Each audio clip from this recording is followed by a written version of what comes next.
अस्सलाम वालेकुम नाज़रीन, मैं हूँ रियाज आजी। इस प्रोग्राम है दी पल्स। नाज़रीन, आज अपने प्रोग्राम में पाकिस्तान पीपल्स पार्टी के माजी हाल मुस्तकबिल के हवाले से बात करेंगे। पाकिस्तान पीपल्स पार्टी पाकिस्तान की सबसे बड़ी जमात है। 1970 के अशरे में पाकिस्तान की सबसे बड़ी जमात बनकर उभरी और अब पाकिस्तान पीपल्स पार्टी कई हिस्सों में तकसीम है। पाकिस्तान पीपल्स पार्टी के वो लोग जो 1970 में जुल्फ़िकार अली भुट्टो के साथ थे, वो बेनज़ीर भुट्टो के साथ और नुसरत भुट्टो के साथ तो रहे, लेकिन उसमें से भी एक बड़ी तादाद जो है वो डिफरेंट पार्टियों में चली गई या उन्होंने पॉलिटिक्स को नए अंदाज से अपनाया। लेकिन उसके बाद बेनज़ीर भुट्टो का जब असैसिनेशन हुआ 27 दिसंबर 2007 में, उसके बाद पाकिस्तान पीपल्स पार्टी एक नए रुख पर चली गई और उसकी अंदर की सियासत बिल्कुल डिफरेंट हो गई। और उसके बाद पाकिस्तान पीपल्स पार्टी में एक नए फैक्शंस और नए धड़े का इजाफा हुआ, जिसको पाकिस्तान पीपल्स पार्टी के लोग डिफरेंट अंदाज से देखते हैं और इसका एनालिसिस भी करते हैं। पाकिस्तान पीपल्स पार्टी की जो नई सूरत है, उसकी नाहिद खान उसके अंदर जो है सबसे ज़्यादा एक्टिव हैं और वो पाकिस्तान पीपल्स पार्टी पार्लियामेंटेरियन के हवाले से बात करती है कि वो पाकिस्तान पीपल्स पार्टी पार्लियामेंटेरियन अलग है और पाकिस्तान पीपल्स पार्टी अलग है, जो अब पाकिस्तान पीपल्स पार्टी ने लतीफ़ खोसा के नाम से रजिस्टर की हुई है पार्टी। मैं आज के प्रोग्राम में इसी ताल्लुक़ से बात करूंगा कि पाकिस्तान पीपल्स पार्टी का मुस्तकबिल क्या है और इसमें क्या होने वाला है। मेरे साथ आज के प्रोग्राम में गुफ्तगू करेंगी नाहिद खान, पाकिस्तान पीपल्स पार्टी की मरकज़ी रहनुमा और बेनज़ीर भुट्टो की पॉलिटिकल सेक्रेटरी। नाहिद खान साहब, बहुत शुक्रिया नाहिद खान साहब आपका तशरीफ़ लाने का। और मेरे दूसरे मेहमान हैं डॉक्टर सफदर अब्बासी साहब। डॉक्टर सफदर अब्बासी सेनेटर रहे पाकिस्तान पीपल्स पार्टी पार्लियामेंटेरियन की तरफ से, और अब इन्होंने पाकिस्तान पीपल्स पार्टी वर्कर्स के नाम से एक पार्टी रजिस्टर कराई है गालिबन 22 दिसंबर 2014 को, और उसके बाद ये इसकी registration election commission of Pakistan में हुई मई 2015 में गालिबन। तो उसके बाद इनकी पार्टी की क्या पोजीशन है, ये क्या पॉलिटिक्स कर रहे हैं, मैं इनसे भी पूछूंगा। नाहिद खान साहब, शुरू में आपसे कर लेता हूँ। पाकिस्तान पीपल्स पार्टी का मुस्तकबिल मैं डिस्कस करना चाहता हूँ, लेकिन उससे पहले कुछ थोड़ा सा माजी। पाकिस्तान पीपल्स पार्टी में एक आप अहम तरीन रहनुमा आप उस वक्त थी जब बेनज़ीर भुट्टो ज़िंदा थी और उनकी आप पॉलिटिकल सेक्रेटरी के तौर पे आपने काम किया। उनके असैसिनेशन के बाद क्या आप देखती हैं कि पार्टी की क्या पोजीशन है, और इतने जो तकसीम हुई पार्टी में और जो निचले कारकुनों में, निचले दर्जे के कारकुनों में जो बेचैनी पाई गई, आपके ख्याल में उसका सबब क्या है?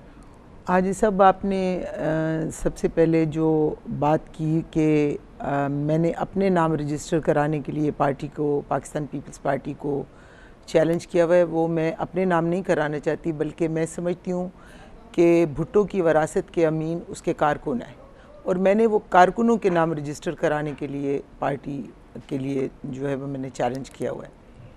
रही बात कि पाकिस्तान पीपल्स पार्टी का मुस्तकबिल क्या है, तो मैं समझती हूँ कि बड़ी ही अनफॉर्चुनेट बात है कि 2007 में बीबी की शहादत हुई और आज हम 2016 में अगस्त में आ गए हैं, यानी ख़त्म होने वाला है 2016 में, 4 महीने रह गए हैं।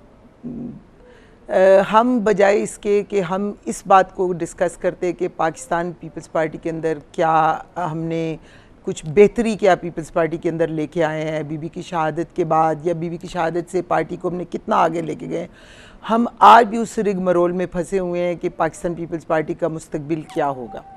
देखिए, इस वक्त पाकिस्तान जिस क्राइसिस से गुज़र रहा है कि अभी कुछ दिन पहले आप देखें कोयटा में जो दर्दनाक किस्म का यानी तकलीफ़ देने वाला वाक़या हुआ है, जिसमें मुल्क के इतनी बड़ी जो लॉयर्स कम्युनिटी है उसके इतने लोग शहीद हुए, बाकी जिन घरों में सफ़े मातम हुई, उन घरों के दर्द को, दुख को समझने की हम सियासी पार्टियां कोशिश नहीं कर रहे।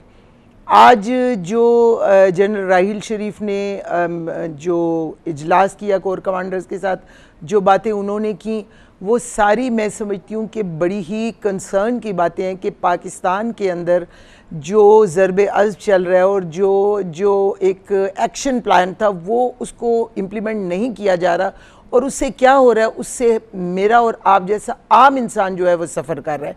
इस वक्त पाकिस्तान पीपल्स पार्टी एक जो अवाम की सियासी जमात है जिसका हमेशा रूट्स अवाम के साथ रही हैं, जिसने अपनी पहचान पाकिस्तान के गरीब अवाम यानी हैव नॉट्स के साथ रखी है। जो भुट्टो साहब ने जब पार्टी 67 में बनाई थी तो इन्हीं बातों को मद्देनज़र रख के उन ख़ानदानों से उन्होंने सियासत को छीना था जिन लोगों ने महलों तक सियासत रखी हुई थी। ठीक है, लेकिन मेरा सवाल था आपसे कि पाकिस्तान पीपल्स पार्टी के वर्कर्स में बेचैनी का सबब क्या है? मैं उस जो सियासत आप जो भुट्टो साहब और बीबी ने जो पाकिस्तान के गरीब आवाम के साथ अपनी आइडेंटिफिकेशन रखी और पार्टी को हमेशा एक लोअर मिडिल क्लास की और मिडिल क्लास की पार्टी के तौर पर इंट्रोड्यूस किया, ज़्यादातर लोअर मिडिल क्लास से, ताकि हर तबके की नुमाइंदगी हो। वो पार्टी आज जाके महलों में जो है जाके बस गई है और एक पार्टी के अंदर एक ऐसा माफिया ने कब्ज़ा कर लिया है, एक ऐसा माफिया पाकिस्तान पीपल्स पार्टी के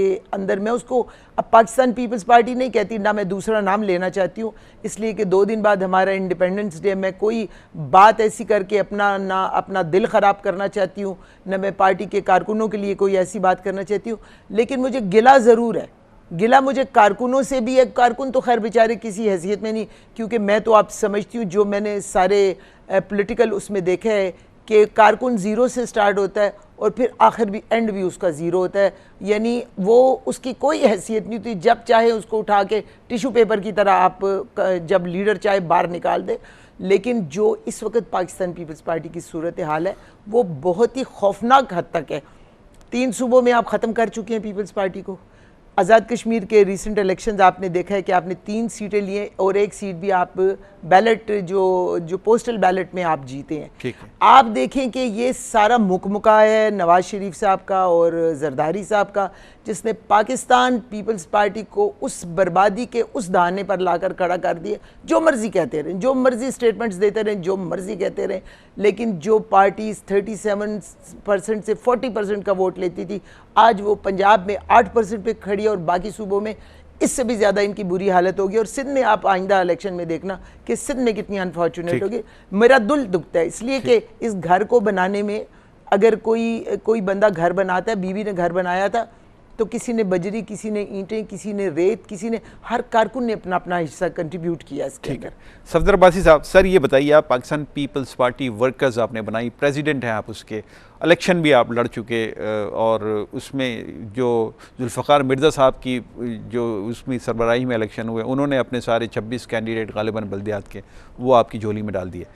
ये बताइए कि आप अब फ्यूचर में आपकी पार्टी का क्या रोल है? क्या ये जो रजिस्टर्ड कराई है आपने, इस पार्टी का क्या रोल है? देखिए जी, मैं थोड़ा सा क्लैरिफिकेशन दे दूँ। 28 अक्टूबर 2014 को हमने ये एप्लीकेशन दी थी रजिस्ट्रेशन के लिए, वो जाके 7 सितंबर 2015 में रजिस्ट्रेशन में मिली। बुनियादी तौर पे जिस तरह अभी आपने ख़ुद भी देखा इसको कि एक्चुअली ये क्या था कि जरदारी साहब ने एक स्टेज पे आके जाके लाहौर हाई कोर्ट में डिक्लेयर किया कि पीपीपी जो है, जो हमारी ओरिजिनल मदर पार्टी है, वो एक एनजीओ और एक प्राइवेट एसोसिएशन है। और जब उन्होंने ये डिक्लेयर किया तो हम नाहिद खान साहब ने ये कहा कि जी कि इन्होंने ये डिक्लेयर किया कि हम इस पार्टी को ओन करते हैं, और वो इलेक्शन कमीशन में गई पीपीपी को रजिस्टर कराने के लिए। बाद में जब उनको ये एहसास हुआ कि जी ये पीपीपी हमसे लेके जा रही है, तो उन्होंने लतीफ़ खोसर साहब को आगे करके एक 3 रुकनी जमात जो है बना के और उसकी रजिस्ट्रेशन की एप्लीकेशन दी। और इलेक्शन कमीशन ऑफ पाकिस्तान ने जहाँ बेतहाशा उनके गलत फैसले जो कि आया हैं, जो कि लोगों में आज डिस्कस होते हैं, ये सारी की सारी जो 2013 की इलेक्शन का जो एक फार्स था, जो एक बिल्कुल जो है ना टोटली के रिग्ड किस्म के इलेक्शंस थे, उसमें एक बहुत बड़ा फैसला था वो पीपीपी की रजिस्ट्रेशन का भी था। अगर वो अपने वर्कर्स को मिलती, कारकुनों को मिलती, तो शायद आज पीपीपी जो है ना इस तरह जिस तरह रिडंडेंट हो गई है उतना ना होती। लेकिन वो उन्होंने रजिस्ट्रेशन की, उसको नाहिद साहब ने चैलेंज किया। वो 3 साल से इस्लामाबाद हाई कोर्ट में वो केस पेंडिंग पड़ा हुआ है। मैं आज भी जो है ना कई दफ़ा जो है ना हम उसको जो है हमने एजेंट एप्लीकेशन दी हैं, बेंचेस बनते हैं, लेकिन जो है ना वो फैसला नहीं कर पाते। हमारी आज भी इस्तदा इस्लामाबाद हाई कोर्ट के चीफ जस्टिस ये कि आप मेहरबानी करें उस केस को लगाएं, किसी भी बेंच में लगाएं, ताकि उसका फैसला हो सके कि जी पीपीपी असल में एंटिटी किसके पास है। अच्छा, चूंकि मैं अर्ज करूं, चूंकि ये पीपीपी का मसला चल रहा था और वो रजिस्ट्रेशन नहीं मिल रही थी सही लोगों को, तो ये जो लोग बैठे हैं आपको नजर आ रहे हैं पार्लियामेंट के अंदर या सिंध हुकूमत, ये सिंध हुकूमत पीपीपी की नहीं है, ये सिंध हुकूमत पाकिस्तान पीपल्स पार्टी पार्लियामेंटेरियन की है। जो लोग बैठे हैं पार्लियामेंट के अंदर, जो सेनेट में और अपने कौमी असेंबली में, वो लोग पाकिस्तान पीपल्स पार्टी पार्लियामेंटेरियन के रुकन है। अच्छा ठहर जाइए, अब यहाँ ठहर जाइए सर। अब मैं मेरा एक सवाल कर लूँ आपसे।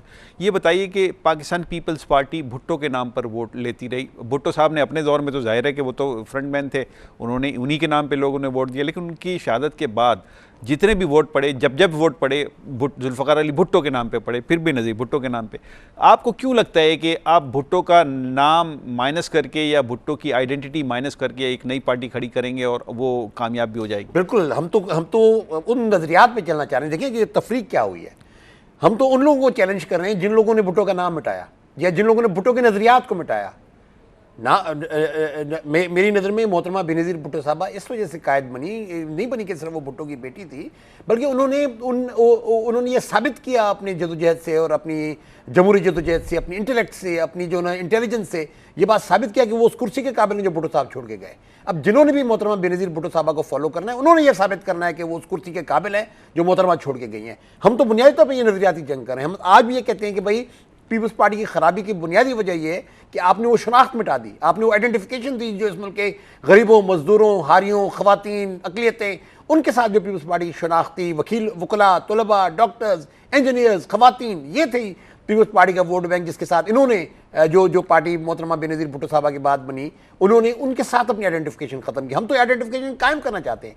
पीपीपी वर्कर्स की अगर आप बुनियादी तौर पे हमारी जो 22 अक्टूबर को हमने ये कन्वेंशन किया था, जिसमें ये हमने फैसला किया लाहौर के अंदर ऐवान इकबाल में, बहुत बड़ा कन्वेंशन था जिसमें हज़ारों कारकुन उसमें शरीक हुए, उसमें हमने ये फैसला किया था और उधर हमने बड़ा कैटेगोरिकली ये बात डिक्लेयर की कि जी हम उन नज़रियात में खड़े हैं जो भुट्टो साहब हमें हमारी छोड़ के गए हैं। तो हमारी जदोजहद किसी नाम के हवाले से नहीं, इस हवाले से कि उन नज़रियात को कायम रखा जाए जो पार्टी के जो नज़रियात थे, जो पार्टी की जमहूरी जदोजहद थी, उसको लेकर जो। आपको नहीं लगता कि भुट्टो के नाम पे वोट पड़ता है नजरिया से ज्यादा? मैं समझता हूं कि भुट्टो साहब ने नजरिया दिया।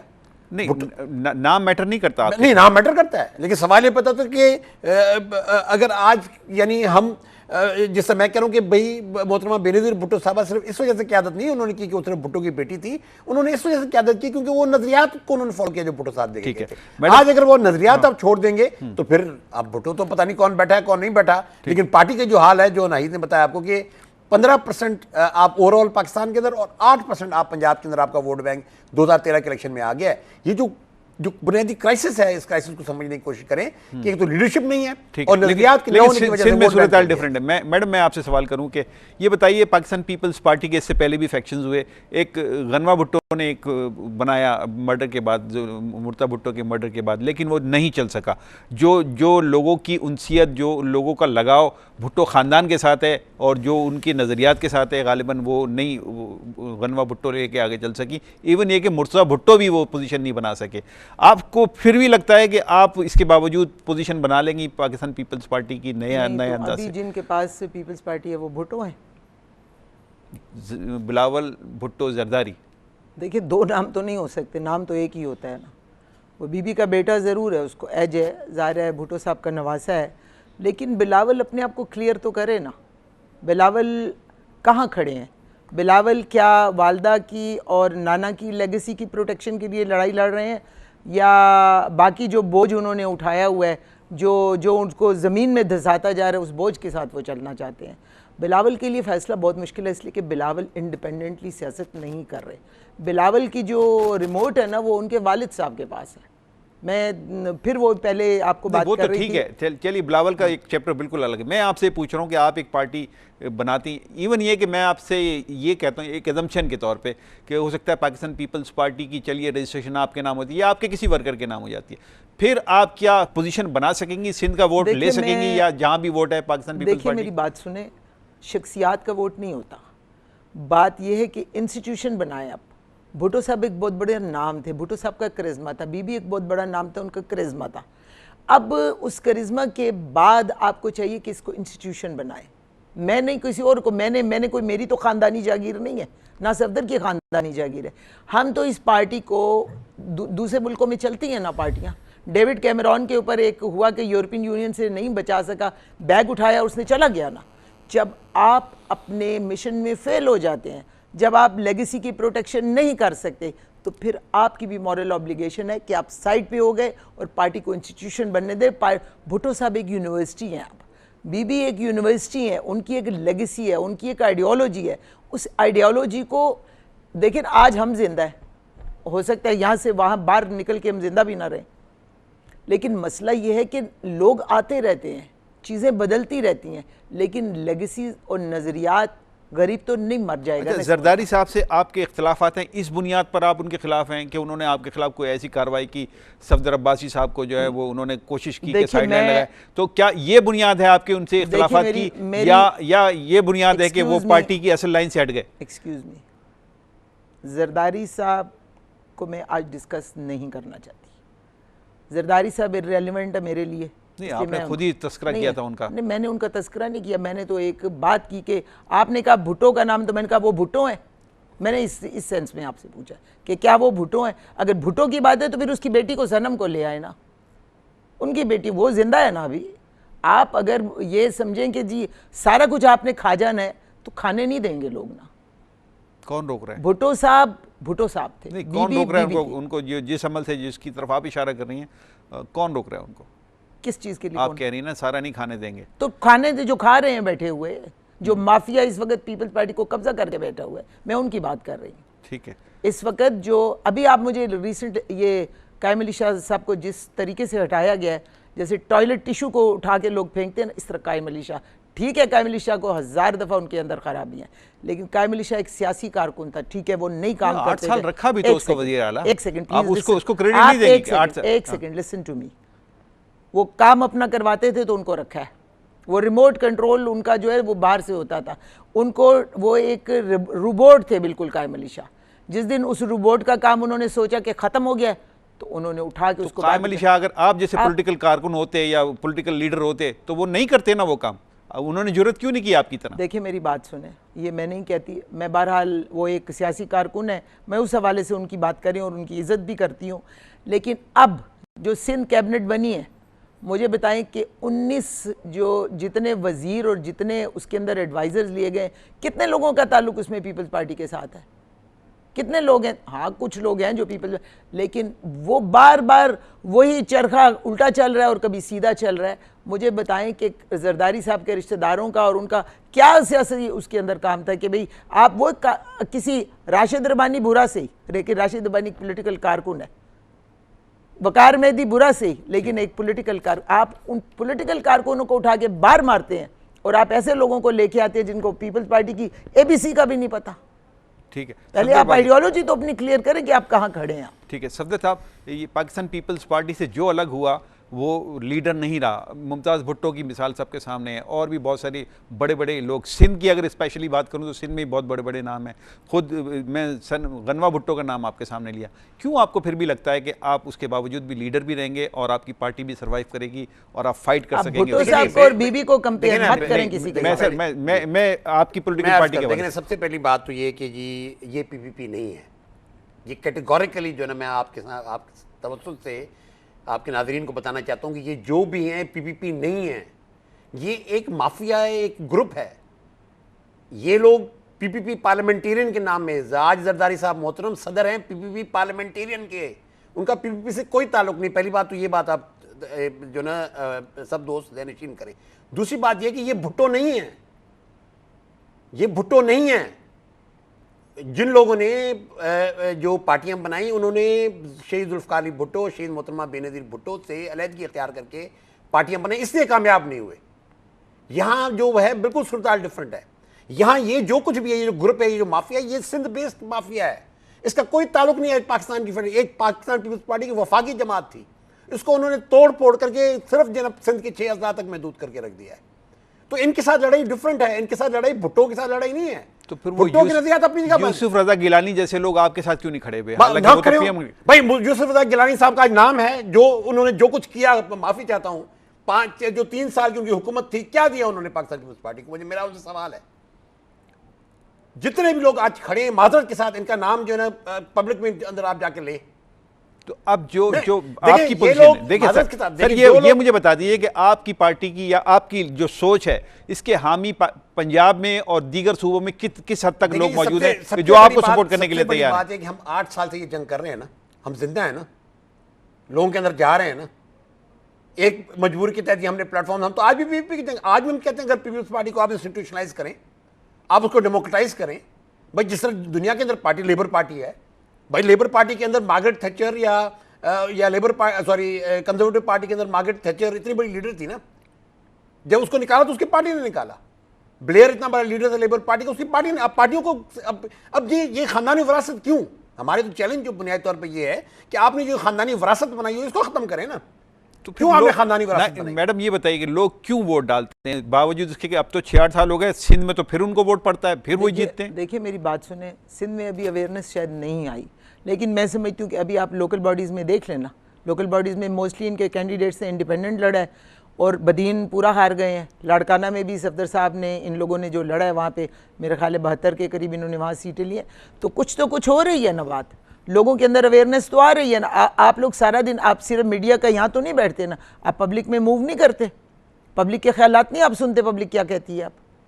अच्छा, जुल्फ़कार मिर्ज़ा साहब आपके साथ हैं। जुल्फ़कार मिर्ज़ा साहब के बारे में एक आम तासुर ये है, मीडिया पे भी डिस्कस होता है, उन पे इल्ज़ाम लगता है कि वो इस्टेब्लिशमेंट की लाइन ले रहे हैं, उसको टो कर रहे हैं, वो अपने सारे कैंडिडेट आपकी झोली में डाल देते हैं। इस पर आप क्या कहेंगे? जो इंसान सच्चाई की बात करे उसको इस्टेब्लिशमेंट का कहा जाता है। ये तो बात ना हुई ना कि आप लोग मीडिया पे बैठ के जिसको चाहें उसको नंगा करके रख दें कि जी ये इस्टेब्लिशमेंट का है फलाना, जिसको आप चाहें जीरो बना दें, जिसको चाहें हीरो बना दें। नहीं, मैं तो आपसे कह रहा हूं कि एक आम तासुर है, मैंने अपनी तरफ से नहीं कहा है। नहीं, मैं इसी तरीके से हो रही है मीडिया की बात कर रही हूँ ना, कि मीडिया को भी सब चीज़ों को सोचना चाहिए। आप गलत बात को गलत कहें और सही बात को सही कहें। अगर आप लोगों ने, आपका भी बहुत बड़ा पाकिस्तान की पॉलिटिक्स को ठीक करने में रोल है मीडिया वालों का, अगर आप लोगों ने अपने रोल को डिटर्मिन ना किया कि आप लोगों ने पाकिस्तान की पॉलिटिक्स को किस तरफ लेके जाना है, तो पाकिस्तान का जो नौजवान है ना, अब जिसको अब 60% से ज़्यादा हैं जो नौजवान अंडर 30 हैं, आप लोगों को पता नहीं लगेगा कि ये पॉलिटिक्स किस बहाव पे जाएगी, क्योंकि वो फ्यूचर अब डिटर्मिन करेंगे पाकिस्तान का। मैंने और आपने नहीं करना, अब उन नौजवानों ने करना है कि पाकिस्तान की पॉलिटिक्स वो क्या सोचते हैं, उनकी क्या सोच है और किस तरफ वो लेना जाना चाहते हैं। और मैं ईमानदारी से कहती हूँ, जो मैं देखती हूँ सोशल मीडिया पे, जो मैं बच्चों को, नौजवानों को, कॉलेज के स्टूडेंट्स को या यूनिवर्सिटी के स्टूडेंट्स को मिलती हूँ, उनकी टोटली सो डिफरेंट है। अच्छा, आज जो सिंध की सूरत हाल है सर, इसमें ख़ास तौर से क्राइम के हवाले से बात की जाए या दहशतगर्दी के हवाले से बात की जाए, इसमें रेंजर्स मुसलसल इख्तियारात मांगते हैं। आपका पार्टी का मौक़िफ़ क्या है, यानी आपका मौक़िफ़ इसमें क्या है कि क्या होना चाहिए? पूरे सिंध में इख्तियारात मिलने चाहिए रेंजर्स को कार्रवाई करने के, और जो भी क्रिमिनल है, जो हालांकि ये मैंडेट नहीं है रेंजर्स का, क्या क्रिमिनल के खिलाफ भी कार्रवाई करनी चाहिए रेंजर्स? देखिए जी, बात ये कि पहली बात तो मैं डॉक्टर साहब के हवाले से आपने सवाल पूछा। देखें, बात ये है कि सियासत के अंदर इंसान जो है ना, एक अपने इलेक्शन होते हैं, एक वक्त आता है कि जहाँ इंसान के अगर डिफरेंसेस होते भी हैं तो उन डिफरेंस को मिटा के डॉक्टर साहब ने अगर ये महसूस किया कि जी उनके जितने भी उसमें उनका बेटा भी शामिल है, उन बेटी भी शामिल है जो कि पाकिस्तान पीपल्स पार्टी वर्कर्स में आए, तो इससे कहने का मकसद है कि वो जो एक चीज़ रुकी हुई थी वो ऐसे ऐसे फैल रही है ना। हम आज भी दावा करते हैं, आज भी हम यहाँ ठहर जाइए ना सर। हसनैन मिर्ज़ा, अभी इलेक्शन हुए, हसनैन मिर्ज़ा ने जो नया चीफ मिनिस्टर है उसके हक में वोट डाला है, तो इसको क्या कहेंगे आप? हसनैन मिर्ज़ा वहाँ की लाइन ले रहा है, जो वाले साहब हैं वो दूसरी लाइन ले रहे हैं, वो आपके साथ खड़े? हसनैन मिर्ज़ा ने सिर्फ इतना किया कि एक कॉन्स्टिट्यूशनल उसकी ड्यूटी थी, क्योंकि वो अभी भी पाकिस्तान पीपल्स पार्टी पार्लियामेंटेरियन वो शिरकत नहीं भी कर सकता था ना, देखिए ना, फिर उसके बाद तो उसका चॉइस था नहीं, उसके बाद फिर पार्टी के पास ऑप्शन बच जाता है कि उसके खिलाफ रेफरेंस मूव कर देते, क्योंकि देखें चीफ मिनिस्टर के वोट में आपको एक पाबंदी होती है, आपकी एक आईनी और एक अखलाकी पाबंदी होती है कि जो उसने निभाई। इससे ज़्यादा मैं नहीं समझता कि इसके अंदर हमें जाना चाहिए, क्योंकि एक कॉन्स्टिट्यूशनली उसके ऊपर एक बार है कि जी वो चीफ मिनिस्टर का जो इलेक्शन होता है उसके अंदर आप, तो ये तो फिर दोहरी बात हो गई ना सफदर साहब कि आप एक पार्टी से जुड़े हुए भी हैं, उस पार्टी के खिलाफ भी हैं। देखें सवाल ये पैदा होता है कि आपने उस हद तक बात की, जो लोग हमारे साथ आए हैं वो आज हमारे साथ खड़े हैं ना। नहीं, मैं हसनैन मिर्ज़ा की बात कर रहा हूं, मैं आप हसनैन मिर्ज़ा के हवाले से कह रहे हैं ना। एक चीज, एक तफरका होता है एक वक्त के अंदर ना, वो ऐसे ऐसे जो ना आपको बिल्ड करते हैं ना, उसको तफरके को मिटाने की कोशिश करते हैं ना।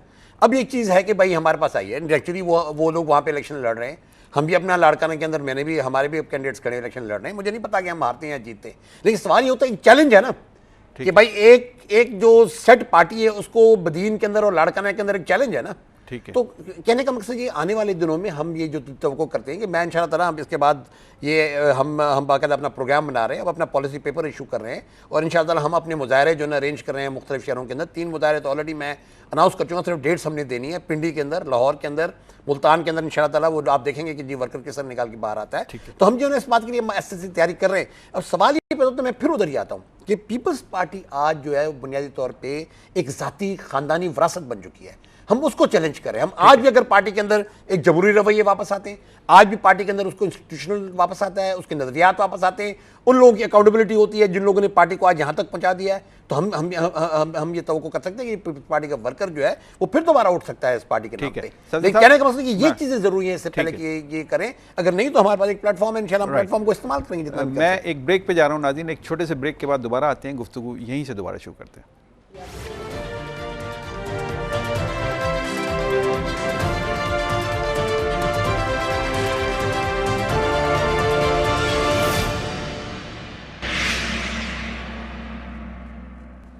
मैं एक दफ़ा फिर प्रोग्राम में आपका खैर मकदम करता हूँ। नाज़रीन, आज हम बात कर रहे हैं नाहिद खान साहिबा से और डॉक्टर सफदर अब्बासी साहब से।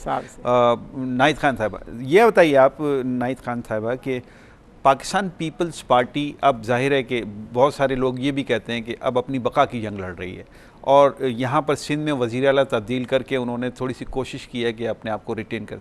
किस हद तक आप समझती हैं कि वो इस अपनी कोशिश में कामयाब होंगे और वो जो तब्दीली लाने की कोशिश कर रहे हैं अपनी सतह पर, वज़ीर आला साहब बहुत एक्टिव नज़र आ रहे हैं, कब तक एक्टिव रह सकेंगे वो और कोई नतीजे दे सकेंगे? तो ये कि पाकिस्तान पीपल्स पार्टी नहीं, पाकिस्तान पीपल्स पार्टी पार्लियामेंटेरियन अपनी बका की जंग लड़ रही है। पाकिस्तान पीपल्स पार्टी एक नज़रियाती पार्टी है जो भुट्टोज़ की पार्टी यानी जुल्फ़िकार अली भुट्टो और शहीद मोहतरमा बेनज़ीर भुट्टो की पार्टी है। उसका वर्कर यकीनन खामोश होकर घर में बैठ गया है, मतलब डिसअपॉइंट हुआ है, लेकिन उस वर्कर की सोच भुट्टो की सोच है, उस वर्कर की सोच बेनज़ीर भुट्टो साहबा की सोच है। आप देखें गड़ी खुदा बख्श लोग जाते हैं, भुट्टो साहब के मज़ार पे जाते हैं, बीबी के मज़ार पे जाते हैं और दुआ करके वहाँ जलसों की सुनने की ज़हमत नहीं गवा रहे, वो दुआ करके वापस आ जाते हैं। उनका जो नज़रिए की और सोच के साथ जो उनका अकीदत है ना, या उनकी जो यानी एफिलिएशन है, वो किसी सूरत नहीं कम हुई। और इंशाल्लाह मैं आपको ये बताती हूँ कि ये पार्टी अब इंस्टीट्यूशन बनेगी, ये पार्टी किसी की जागीर नहीं बनेगी, क्योंकि हम इस नज़रिए पे हैं। जब भुट्टो साहब ने खुद कहा था कि एक भुट्टो मैं हूँ, एक भुट्टो तुम हो, यानी अपनी वरासत का अमीन पीपल्स पार्टी के कारकुनों को बनाया था। इस वरासत के अमीन ये कारकुन बनेंगे। इसमें ज़फ़र रिजवी जैसे, काजी तारिक जैसे ऐसे कारकुन, राशिद रब्बानी जैसे कारकुन जो आज तो गलत साइड पे बैठे हुए हैं, कल ये सारे कारकुन इस सोच के साथ वापस आएंगे। इस पार्टी को एक इंस्टीट्यूशन बनना है, हम रहें ना रहें, कोई ज़ाहिर जो जाने वाले हैं वो चले जाएंगे, नई नस्लें आती जाएंगी। एक ये भुट्टो साहब एक यूनिवर्सिटी है, एक सोच है, एक नज़रिया है। अब भुट्टो एक किसी शख्स का नाम नहीं रहा, भुट्टो और बेनज़ीर एक नज़रिए का नाम बन गया, एक सोच का नाम बन गया। जो कहते हैं ना दरिया आता रहता है, चलता रहता है, पानी बहता रहता है, वो बहता रहेगा और आने वाली जो नौजवान नस्लें हैं उनको ट्रांसफ़र होती रहेंगी। अच्छा, पुराने कारकुनों में, रहनुमाओं में कितने लोग आपके राब्ते में हैं कि जो अब भी वहाँ बैठे हैं लेकिन दिल से नहीं बैठे, वो कहते हैं कि हम वहाँ अगर आपको मैं सच बताऊँ तो आप मेरी बात को यकीन नहीं करेंगे। नहीं, मैं इसीलिए पूछ रहा हूँ, नाजरीन फैसला करेंगे, मैं फैसला नहीं करूँगा। 99% आपके राब्ते में, हमारे साथ राब्ते में है। और ये कहते हैं कि आप बिल्कुल ठीक कह रहे हैं, लेकिन हमारी मजबूरी। हम देखिए, इसमें मैं थोड़ा सा ऐड करूँगी। इसमें बात है कि हम तो बड़े ओपनली कहते हैं, हम तो बड़े ओपनली कहते हैं भाई अगर हम कहीं गलत हैं तो आप हमें कहें कि हम गलत हैं। देखिए जी, बात है कि ये हम तो अब आज भी ये कहते हैं ना, हम जब ये दावा करते हैं कि बहुत से दोस्त हमारे राब्ते में, हम जब मैं तो बारहा ये कह चुका हूँ, मैं कहता हूँ कि भाई अगर हम कहीं गलत हैं तो आप आके हमें कन्फ्रंट करें कि आप कहाँ पे गलत, हम कहाँ पे गलत हैं।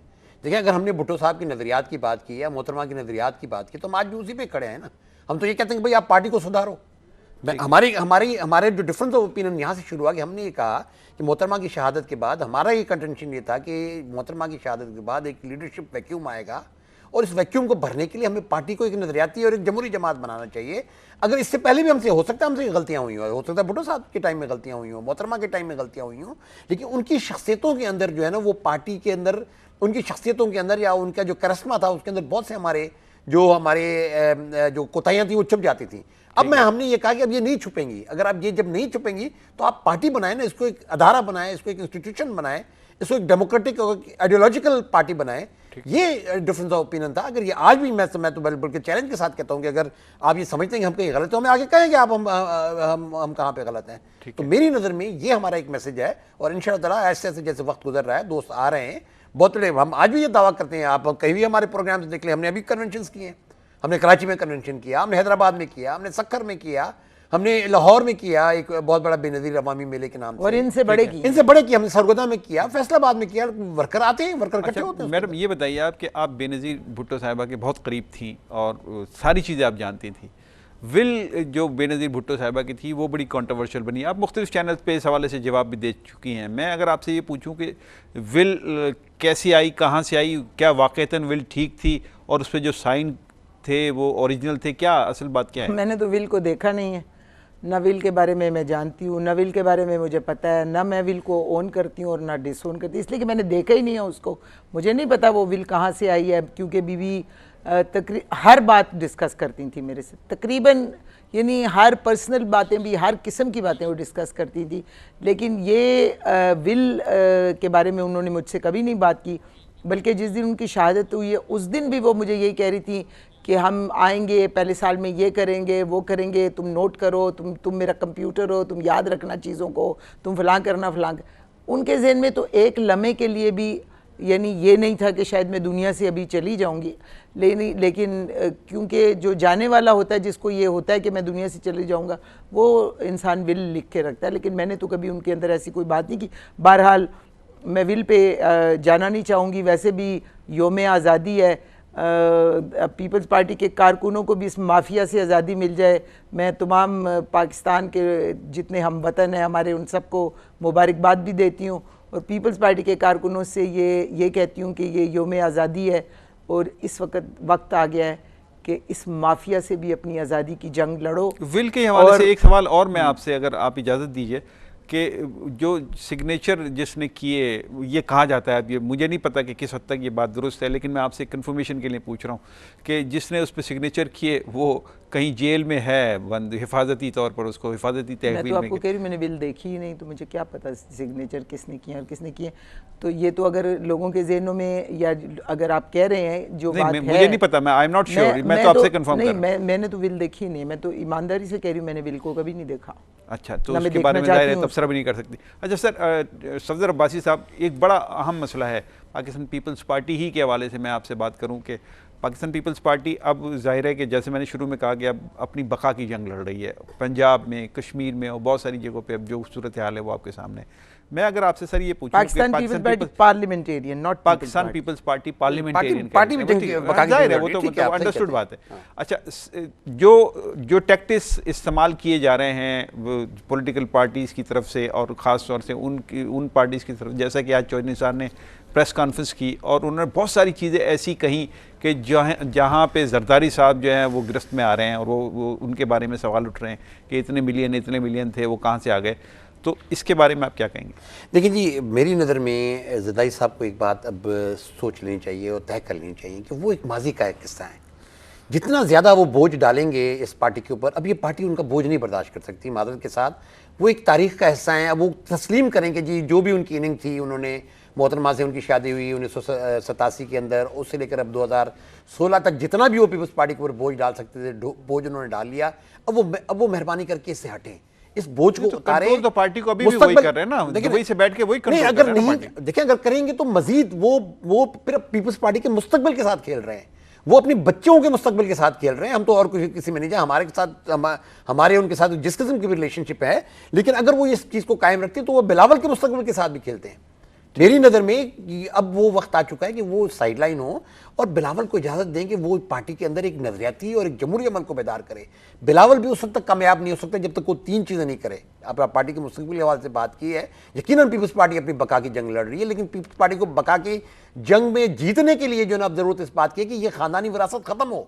अब इसके अंदर आप जो है एक नजरियाती उमंग दोबारा पैदा करें, जो भुट्टो साहब हमें देखे गए, जो मोहतरमा जो आइडेंटिफिकेशन थी इस मुल्क के गरीबों के साथ। अच्छा, बिलावल दोबारा सर एक बड़ा इंपॉर्टेंट सवाल बिलावल भुट्टो के हवाले से आप बात कर रहे हैं। मैं अगर आपसे ये पूछूं कि बिलावल भुट्टो अगर वो सारी लेगेसी जिसको आप कह रहे हैं वो छोड़ के और वो नए ट्रेंड पे आए या पुराने ट्रेंड पे पीपल्स पार्टी के बेनज़ीर भुट्टो वाले, क्या बिलावल भुट्टो की चेयरमैनशिप में आप दोबारा पार्टी में वापस आएंगे? देखिए जी, सबसे पहले तो देखें ना, हम क्या कह रहे हैं, हम ये कह रहे हैं कि सबसे पहले तो आप ये क्लियर करें कि आप आइडियोलॉजिकली कहाँ खड़े हैं।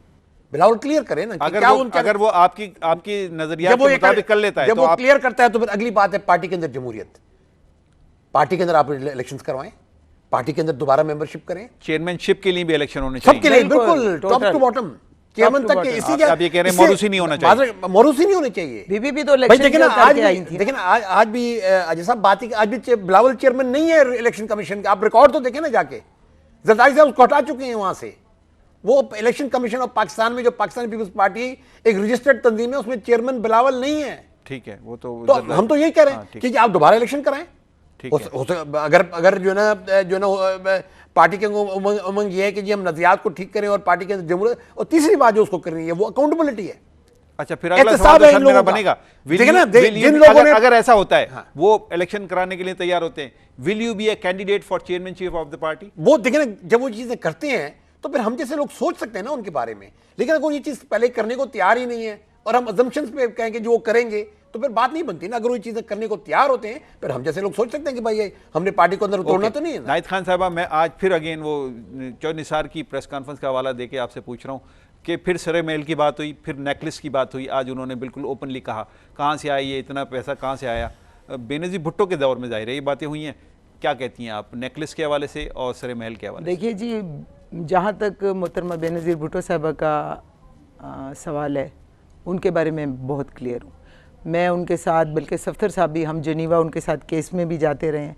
वो अपने केस को बाकायदगी से अटेंड करती रही हैं और इस वक्त उनका केस बिल्कुल फाइनल स्टेजेस पे था और उसमें उनके ऊपर कोई इल्ज़ाम साबित नहीं हो रहा था। बाकी रही सरे महल की बात, तो वो जिनका सरे महल था वो ज़िम्मेदार है मोहतरमा बेनज़ीर भुट्टो साहबा का, उसके साथ कोई लेना देना नहीं था। वो एक इंतहाई ऑनेस्ट पॉलिटिशियन थी, एक ऑनेस्ट लीडर थी। मैंने उनको बड़ा क्लोजली इतने साल वॉच किया है, सियासत उनसे सीखी है, उनके इतने क्लोज रह के काम किया है पॉलिटिकल। मैंने कभी उनके अंदर इस किस्म की पैसे का लालच या इस किस्म की कोई चीज़ उनके अंदर नहीं देखी। वो इंतहाई डाउन टू अर्थ थी और हमेशा अपने वालिद की इज़्ज़त को सबसे ज़्यादा मुकद्दम रख के काम करती थी कि मेरे वालिद का नाम जो है वो ख़राब नहीं होना चाहिए। किस दौर में आपके ख्याल में पाकिस्तान पीपल्स पार्टी में करप्शन आया? क्योंकि भुट्टो दौर में तो करप्शन नहीं था पाकिस्तान 2007 के बाद।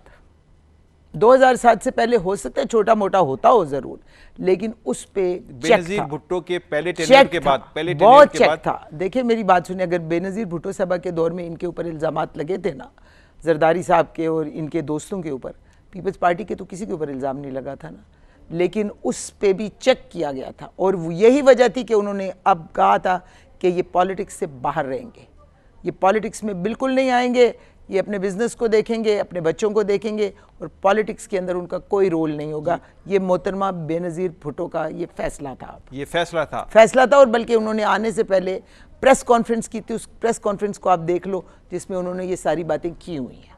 प्रेस कॉन्फ्रेंस में ये सारी बातें हुई हुई हैं कि जरदारी साहब बिल्कुल कि वो दुबई में रहेंगे, बच्चों को देखेंगे और अपने बिजनेस को देखेंगे और पाकिस्तान में उनका पॉलिटिक्स में कोई रोल नहीं होगा। तो फिर वो अगेन विल कहाँ से आ गई? फिर मैं तो यही कह रही हूँ, मुझे क्या पता, मैंने विल देखी नहीं, तो मैं विल के बारे में क्या हम आगे बढ़ते हैं। अच्छा ये बताइए मैडम कि पाकिस्तान पीपल्स पार्टी जो है वो सियासत तो कर रही है, अब कश्मीर में, पंजाब में हम देखें पार्टी नहीं दोबारा अपनी पोजीशन में आती। कश्मीर, पंजाब और बलूचिस्तान के कितने लोग आपसे राब्ते में कि जो पार्टी को रीऑर्गेनाइज करना चाहते हैं? बहुत मेजर आप 99% तो सिंध का कह रही थी ना? मैं 99% पूरे पाकिस्तान का कह रही हूँ आपको। अच्छा, तो उसमें कोई मेजर दो चार नाम तो लीजिए ना, आपके बड़े बड़े नाम। मैं अभी नाम क्यों बताऊँ आपको? मेरे दोस्त हैं, सारे फ्रेंड्स हैं हमारे। मतलब ये आपको नहीं लगता कि ये बात बिल्कुल वैसी है कि जैसे? एक मिनट सर, मेरा सवाल एक थोड़ी सी बात, ये तो वक्त बताएगा ना। एक मिनट देखिए, इसमें देखिए बात ये है कि आप जो आज की लीडरशिप देख रहे हैं ये तो रिडंडेंट हो गई। इन्होंने तो पार्टी के वोट बैंक को बिगाड़ के रख दिया। भाई पीपल्स पार्टी के वर्कर जो है ना, आप चलें, मैं आप किस शहर में आप कहते हैं कि मैं आपको पीपल्स पार्टी के वर्कर कितने आपको निकाल के दिखाऊं, जेन्युइन जो पीपल्स पार्टी के वर्कर है, ठीक है, आप जिस शहर में चले मैं आपको निकाल के दिखाता हूँ जहां आप कहेंगे। अभी हमारे हम अनाउंस करने जा रहे हैं 3 मुजाहरे हमारे रावलपिंडी, लाहौर और मुल्तान में। आप चले, मैं आपको पीपल्स पार्टी का वर्कर वहां दिखाता हूँ। सब जेन्युइन वर्कर होगा, जेन्युइन वर्कर निकलेगा। ये जो लीडरान है ना, जो लीडरान, इन्होंने, मैं माजरत के साथ में इनको जो ना जरदारी साहब ने तो जो करना था तो किया उन्होंने। इन लोगों ने जो ना कॉम्प्रोमाइजेस किए, ये जो बड़े बड़े लीडर जिनके आप नाम लेते हैं ना, इन्होंने कॉम्प्रोमाइज़ किए, इनके कॉम्प्रोमाइज़ के नतीजे में पीपल्स पार्टी का जो ना ये असर हुआ है। इनके कॉम्प्रोमाइज़ की वजह से इन्होंने उस हाथ को रोकने की कोशिश नहीं की जिस हाथ ने ये सारा बिगाड़ पैदा किया है। तो हम जो है ना डिपेंडेंट है, और हम चाहते हैं कि पीपल्स पार्टी का जो ओरिजिनल वर्कर वो निकल के बाहर आए, नौजवान निकल के बाहर आए जो भुट्टो और मोहतरमा के नजरियात के जो ना हामी और जो उनके नजरियात को लेकर आगे चलना चाहते हैं। इन लीडरों को छोड़ें, ये रिडेंडेंट है, इनके तो वोट ही कोई नहीं है। आज पीपल्स पार्टी का वो लोग जो 70-80 हज़ार वोट लेते थे वो आज 1200 वोट लेते हैं, 1400 वोट। ये जो कहा जाता है कहां से जो लीडर भुट्टो के नाम पे वोट पड़ता है, भुट्टो ही के नाम पे पाकिस्तान पीपल्स पार्टी है। अब भुट्टो माइनस आप कर रहे हैं, उनके खानदान को माइनस कर रहे हैं, कैसे? आप फिर गलत बात कर रहे हैं। भुट्टो माइनस नहीं हो रहा, भुट्टो की नजरियात को जिंदा रखने के लिए हम लड़ रहे हैं, बीबी के नजरियात को जिंदा रखने के लिए अब लड़ रहे हैं। हम भुट्टो को माइनस नहीं करना चाहते, हम भुट्टो के नजरियात को, भुट्टो साहब और बीबी तो चले गए ना, वो दुनिया में इतना कुछ पाकिस्तान को दे गए हैं, वो तो चले गए ना, लेकिन उनके नजरियात को जिंदा रखने के लिए हमारे जैसे कारकुन आ गए। हम कोई खानदानी विरासत नहीं बनाना चाहते, नाम बनना चाहते हैं, लेकिन हम चाहते हैं कि इस पार्टी को इंस्टीट्यूशनलाइज किया जाए, इसको डेमोक्रेटाइज किया जाए, इसको खानदानी जागीर बना के नहीं, बल्कि एक इंस्टीट्यूशन, भुट्टो को एक बेनज़ीर भुट्टो को एक यूनिवर्सिटी बनाकर उनके नज़रियात को आगे पढ़ाया जाए, ताकि जो आने वाली नस्लें हैं उनको समझ आ सके कि भुट्टो साहब ने अपने क्लास को ठोकर मारकर पाकिस्तान के उन गरीब आवाम के लिए जब आवाज़ उठाई थी तो उसकी क्या वजूहात थी और क्यों किया था उन्होंने। आज तो पाकिस्तान में गरीब गरीब तर, अमीर अमीर तर होता जा रहा है, कोई मिडिल क्लास नहीं है जो भुट्टो साहब ने क्रिएट की। आप और मैं जो है, अगर ये इनके हाथ नहीं रोकेंगे, इस माफिया से जान नहीं पाकिस्तान की छूटेगी जिसने पाकिस्तान के पॉलिटिकल सिस्टम पे, पाकिस्तान की इकॉनमी पे, पाकिस्तान के सोशल फैब्रिक पे कब्जा किया हुआ है, तो हमारी आइंदा आने वाली नस्लें भी इनकी गुलामियां करेंगी। ये मैं बता दूं आपको। आइंदा इलेक्शन 2018 में हो रहे हैं, उसमें आपकी पार्टी यानी वो जो वर्कर्स पार्टी है उसकी पोजीशन होगी या ये? देखिए, सबसे पहले हम ये चाहते हैं कि पीपीपी की जो पोजीशन है वो तय हो। इस्लामाबाद हाई कोर्ट फैसला करे। आप चाहते हैं ना? नहीं अगर होता, ये हमारा हक है ना, ये हमारा राइट है ना। इस्लामाबाद हाई कोर्ट फैसला करे ना, हम तो कह रहे हैं वो फैसला करें। सर मैं तो आपसे यही कह रहा हूं कि ये तो आप चाहते हैं। हाँ। अगर ये नहीं होता है ऐसा तो फिर मैं आपसे सवाल ये जब वो नहीं हो रहा तो हमारा प्लेटफॉर्म मौजूद है ना, हम इसको इंशाल्लाह 2018 में अगर वो नहीं हुआ जो आप चाहते हैं तो आप पीपीपी वर्कर्स के नाम से इलेक्शन लड़ेंगे? पाकिस्तान पीपल्स पार्टी वर्कर्स एक तंजीमी एतबार से, एक जमहूरी एतबार से, एक तहरीकी एतबार से अवाम के अंदर जाएगी और फिर हम ये फैसला करेंगे कि हमने आइंदा आने वाले इलेक्शन में हमने क्या किस किस्म का किरदार अदा करना। अच्छा, अभी आपने तय नहीं किया। ये मुझे आप बताइए मैडम कि जरदारी साहब इस सिनेरियो में जो इस वक्त पाकिस्तान में है, ऑपरेशन चल रहा है, बहुत सारे इल्ज़ाम भी हैं उन पर, वापस आने के इम्कान हैं उनके? बेहतर है बाहर ही बैठे रहें। नहीं वो तो ठीक है, आपको इम्कान क्या लगे? ये तो आपकी ख्वाहिश है ना? नहीं, ख्वाहिश नहीं मेरी, मतलब अब उनका रोल नहीं है ना। हाँ। बजाय इसके सिवाय इसके कि वो आकर अपने बेटे के लिए मजीद मुश्किलात पैदा करेंगे। उन्होंने पीपल्स पार्टी से जो बदला लेना था वो ले चुके हैं, अब और उनको क्या चाहिए पीपल्स पार्टी से? बस छोड़ दें पीपल्स पार्टी की जान। चलिए, बहुत शुक्रिया आपका नाहिद खान साहिबा और जनाब सफदर अब्बासी, आपका बहुत शुक्रिया कि आपने गुफ्तगू की, बहुत खुल के बातचीत हुई है। नाज़रीन, ये गुफ्तगू आप तक पहुंच गई। पाकिस्तान पीपल्स पार्टी के मुस्तकबिल के हवाले से हमने बात करने की कोशिश की है। बहुत सारी चीज़ें, बहुत सारे सवालात बाकी हैं। मैंने कमिटमेंट किया है नाहिद खान साहिबा से और सफदर अब्बासी साहब से कि एक नशिस्त और हम करेंगे और नेक्स्ट वीक में किसी वक्त बैठते हैं और फिर मज़ीद बातचीत करते हैं। इजाज़त चाहता हूँ। अल्लाह हाफ़िज़।